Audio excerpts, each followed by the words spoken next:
Lousehill. I don't know how it's pronounced exactly, but it's one of a few catchments of woodland in our area, and they seem to all sort of link in. Interestingly, there's one area of this copse, it's quite a dense copse, and there's one area across a road which I've not explored, and that goes vertically to a place called Prospect Park, very close to. And I'm sure the animals are all perfectly aware of this little highway. They come, deer and what have you, come along it through these copses, hop a couple of roads into another park, and they can really sort of navigate themselves around quite freely. Deer, as we know, don't just sit in one place, and they appear to be backwards and forwards through these places on a regular basis. We very often see them running right down the urban street, which is quite humorous to see them.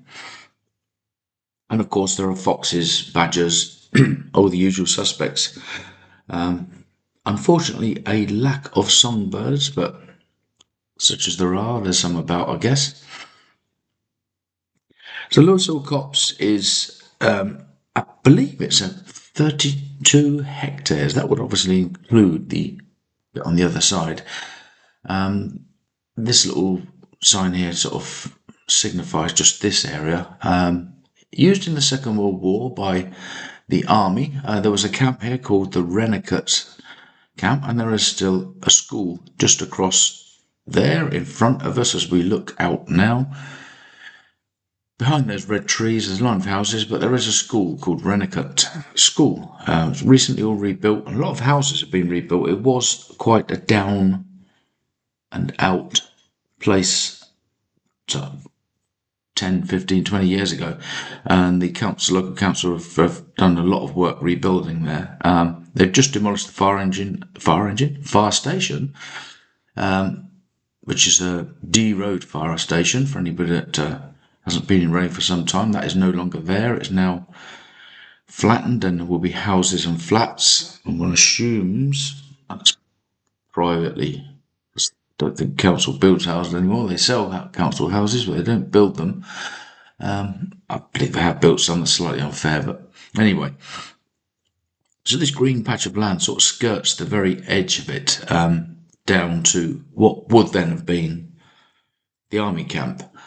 But I, having lived here and walked here, had to have a look on the map to see exactly where we were. At this point here, we were in the sort of, I don't know what side you'd call it, north side, I guess. I didn't know where the alley went. It actually goes into a little estate, which one of those seldom trod places. But obviously, in its day, it would have been fairly well maintained. It's not so now. There are street lamps down this area at the bottom here, but as you can see, the bushes and everything not really maintained. So I don't think you want to walk along in the dark.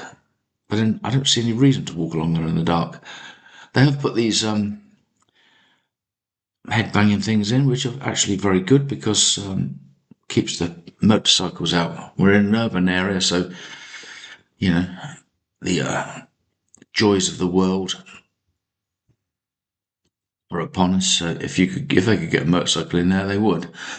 And we now pop out onto the estate, which is the estate where the army base would have been.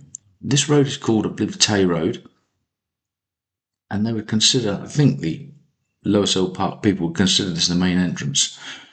It's not a park of many entrances, and there's no car parking or anything like that. It's a nature reserve. Everywhere on it's a bit of a climb, as you'll see. It's all a bit of a messy climb. Mud banks, slippery, And of course, the problem with being in an urban area is there's just the little scroops and drop rubbish everywhere. It's so frustrating. It's a wildlife park, and they just treat it as a dump. I think some people have been moved into the area, and obviously we could all have our views about migrancy, but the problem seems to have gotten worse, and they are quite lawless. just throwing bags over walls and things. It's just disappointing. The pond was cleared at one point, and it's gathered some weed, and I mean, it looks like you walk on it, doesn't it? That's a lot of weed. I don't know what the weed is, but I guess there's some friends of nature reserves who, at some point in time, might clear it out, or may have cleared it out before. I say, occasionally this place gets some maintenance,